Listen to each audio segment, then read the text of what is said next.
Okay, so we are going to study about our last topic in forensic medicine.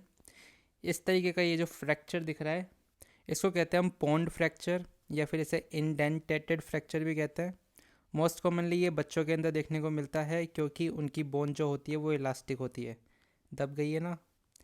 इस तरीके का ऐसा fracture अगर देखने को मिले तो इसे कहते हैं हम डिप्रेस्ड या फिर signature fracture. It is caused by a heavy weapon with a small striking surface. Its shape indicate the type of weapon which is produced. इसीलिए तो इसे क्या कहा हमने, सिग्नेचर फ्रैक्चर भी कहा। ये देखो कितना सारा फ्रैक्चर है, बहुत ही बुरा वाला फ्रैक्चर लग रहा है ये। तो इसे कहते हैं हम कम्युनिटेड या फिर स्पाइडर वेब फ्रैक्चर। ठीक है, तो ये तो हो गई कुछ स्कल फ्रैक्चर्स की बात। अब हम बात करते हैं आईपीसी की। तो an unmarried couple sorry an unmarried mother परफो unmarried mother purposefully drowned her newborn infant in bath tub। अगर वो अनमैरिड है, चलो ठीक है मान लेते हैं, she has his newborn and she drowned her newborn infant in a bathtub, she will be punished under which of the following.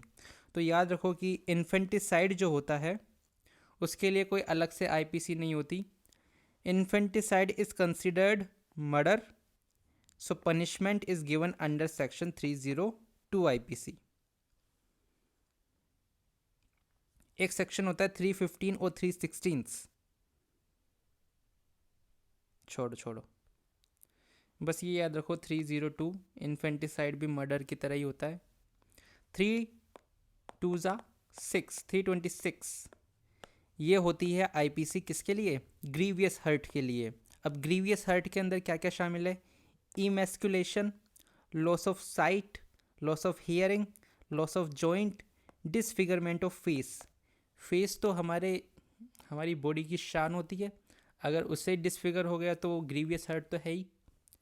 इसके अलावा फ्रैक्चर या फिर dislocation of bone and teeth. ठीक है, dowry death 304 304 is a dowry death. अब बात करते हैं सेक्शन 314 आईपीसी। ये क्या होता है, 314 आईसी कहता है डेथ ऑफ द मदर। यहाँ पे बच्चे की मौत नहीं हो रही है, यहाँ पे डेथ ऑफ द मदर हो रही है। By act done with intent to cause marriage miscarriage, उसे कहेंगे 314। Causing marriage with consent 312, without consent 313 और death of the mother as well by act done with intent to cause miscarriage 314। तो ये कुछ आईपीसीज है, सब कुछ बहुत ही बोरिंग सा लग रहा है। रेस इप्सा लोकेटर, ये क्या होता है, res ipsa loquitur means the fact of the case speaks for themselves.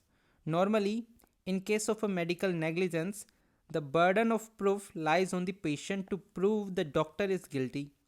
However the patient need not prove any negligence under res ipsa locator.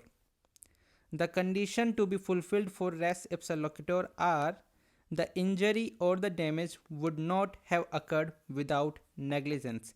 इसका एग्जाम्पल है कि आप एक सर्जरी कर रहे हो और आपने गलती से कैंची, कॉटन या फिर अपना फ़ोन उसके पेट के अंदर छोड़ दिया when you are suturing it up. So वो तो ऑब्वियस है कि ये मेडिकल नेग्लिजेंस है, इसमें पेशेंट का कोई रोल तो है नहीं इसके अंदर। The doctor is in exclusive control of the instrumentation or the circumstances. The patient must not contribute to his own injury or damage। ठीक है, विकेरियस लायबिलिटी क्या होती है, बहुत ही अच्छी चीज़ होती है ये। The senior doctor is responsible for the negligent act of junior doctor, resident, intern और assisting working under him by vicarious liability. तो इंटर्न कुछ भी करे उसके लिए रेस्पॉन्सिबल कौन होगा, senior doctor. So we need to worry about it. Okay, one day when we become senior doctor then it's the issue for us. Till then enjoy. Ante mortem burn और post mortem burn के अंदर क्या difference होता है, तो anti mortem burn के अंदर curling ulcer present होता है, वहीं पोस्टमार्टम बर्न के अंदर ये एब्सेंट होता है। एंटीमार्टम बर्न के अंदर जो ब्लड कलर होता है वो चेरी रेड होता है ड्यू टू कार्बन मोनोऑक्साइड, वहीं पोस्टमार्टम बर्न के अंदर ये नॉर्मल होता है। अब ब्रूज की एज की बात करते हैं। सबसे पहले ये लाल लाल सा हो जाता है, इस तरीके का रेड रेड दिखता है, रेड एट फर्स्ट।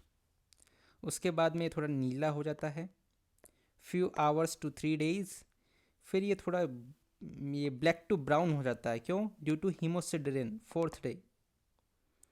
फिर ये देखो ये ग्रीनिश ग्रीनिश दिख रहा है, ये ग्रीनिश होता है ड्यू टू हीमेटोइडिन 5 to 6 days। जब ये येलो येलो हो जाता है तो it is due to bilirubin 7 to 12 days, and then it's normal 2 weeks after. So this is the age of Bruges.